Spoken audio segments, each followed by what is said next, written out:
Girls high school में खूबसूरत teacher कीको पढ़ाने की तैयारी कर रही थी। तभी अचानक अलार्म बजने से वो चौंक गई। मुझे तुम पर यकीन नहीं है, मुझे तुम पर यकीन नहीं है, मुझे तुम पर यकीन है। कीको घबरा गई। ये पहली बार था जब उसने ऐसी सिचुएशन का सामना किया था। उसने स्टूडेंट्स को भागने के लिए इकट्ठा करने की कोशिश की, लेकिन बहुत देर हो चुकी थी। लुटेरे अंदर घुस आए, यहाँ तक कि स्कूल के डॉक्टर को भी होस्टेज बना लिया। लुटेरों की गोलियों के डर से कुछ स्टूडेंट्स ने पर्दे खींचने की कोशिश की, दूसरों ने टेबल को एक दूसरे से टकराने की कोशिश की। उन्होंने डर के मारे अपने मुंह बंद कर लिए और नीचे झुक गए। उन्हें समझ नहीं आ रहा था कि क्या करें। कीको भी डरी हुई थी, लेकिन उसने ये दिखाने की हिम्मत नहीं की। लुटेरे खुशी से हंसे, उनकी बुरी नजरें कीको पर टिकी थीं। उन्होंने सभी औरतों को इकट्ठा होने पर मजबूर किया और बंदूकें लेकर उनके पास पहुंचे। जियाओमी अब और बर्दाश्त नहीं कर सकी और आगे बढ़ी। उसकी गुस्से वाली आंखें लुटेरों की नजरों से मिली। उनके हाथों में बंदूक का कोई डर नहीं दिखा। लुटेरों को एहसास हुआ कि वो मजबूत है, इसलिए उन्होंने एक स्टूडेंट को पकड़ा और उसकी गर्दन तोड़ने की धमकी दी।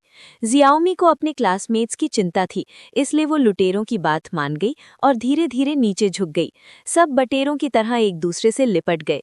लुटेरा घमंड से टेबल पर बैठ गया और स्टूडेंट्स के लुक्स पर कमेंट करने लगा।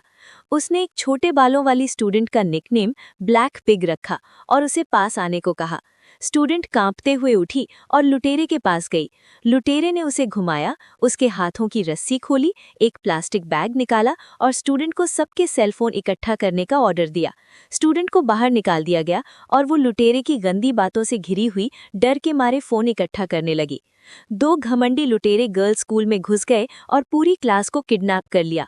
स्टूडेंट्स और टीचर्स सभी सुंदर थीं, जिससे लुटेरे खुश हो गए।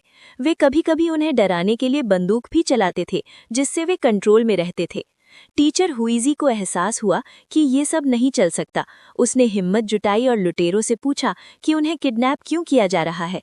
अजीब बात है, लुटेरों ने उनसे कहा कि वे खुद ही पता लगा लें, लेकिन वे बस कमजोर लड़कियां थीं जिन्होंने किसी को नाराज नहीं किया था।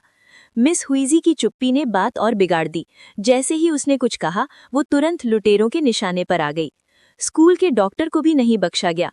हुईजी को समझ नहीं आ रहा था कि उसने उन्हें नाराज करने के लिए क्या किया है। वो बस माफी मांग सकती थी, उम्मीद की एक किरण की उम्मीद में। अचानक इससे लुटेरों को और गुस्सा आ गया। बस बस, हमें छोड़ दो बदमाशों, रस्सी लाओ।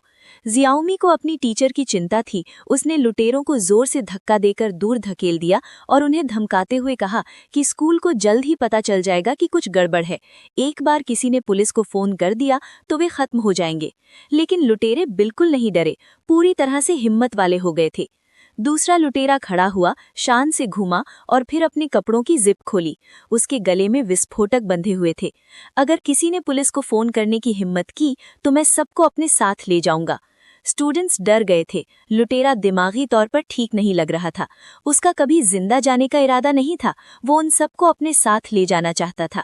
वो फ्यूज के पास लाइटर लहराता रहा। हुईजी में फिर से वजह पूछी। मैं सच जानकर मरना चाहता हूँ। दोनों किडनैपर ने उन्हें खुद ही इसका पता लगाने दिया। छोटे बालों वाली स्टूडेंट ने कहा कि वो सोचने को तैयार है, लेकिन भूख उसकी सोच पर असर डाल रही थी।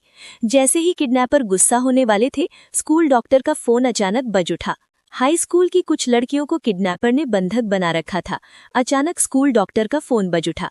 किडनैपर ने अभी अभी उनके फोन जब्त किए थे और स्कूल डॉक्टर ने साफ तौर पर उन्हें नहीं दिया था।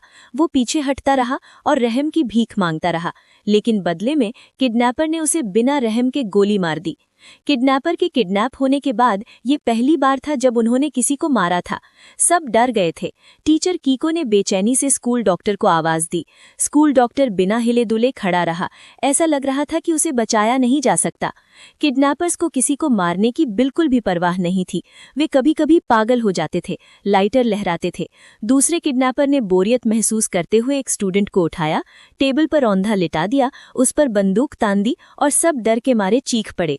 स्टूडेंट का डरा हुआ एक्सप्रेशन देखकर किडनैपर खुशी से हंसा और दूसरों से कहा कि उससे सीखो। ये दो मेंटली अनस्टेबल किडनैपर एक सेकंड में वे हंस रहे थे और मजाक कर रहे थे। अगले ही पल अचानक काउंटडाउन शुरू हो गया। मिस केको अब और बर्दाश्त नहीं कर सकी। मुझे एक बड़ा दो, वो चिल्लाई। लुटेरे ने सच में बात मानी और स्टूडेंट को जाने दिया। मिस केको ने राहत की सांस ली, लेकिन फिर लुटेरे ने उनका मजाक उड़ाया और फिर से स्टूडेंट पर बंदूक तान दी। मिस केको गुस्से से खड़ी हो गई। उन्होंने हमेशा अपने माता पिता की बात मानी, उनका कभी बॉयफ्रेंड भी नहीं रहा। अब वो अपने स्टूडेंट्स को भी नहीं बचा सकती थी। उनकी जिंदगी पूरी तरह से फेल हो गई थी। अगर लुटेरा मुझे मारना चाहता है तो उसे मरने दो, उसने सोचा। लुटेरे ने सच में उस पर बंदूक तान दी। मिस केको बिल्कुल नहीं डरी। वो उसे गोली चलाने के लिए कहती रही, लेकिन लुटेरा ट्रिगर दबाने में हिचकिचाया। मिस केको अब और बर्दाश्त नहीं कर सकी और उससे टकरा गई।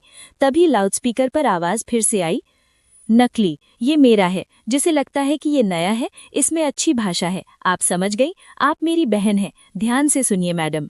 पता चला कि ये सब एक नाटक था। लुटेरा भेस बदलकर एक महिला शिक्षक था। स्कूल का डॉक्टर भी साथ दे रहा था।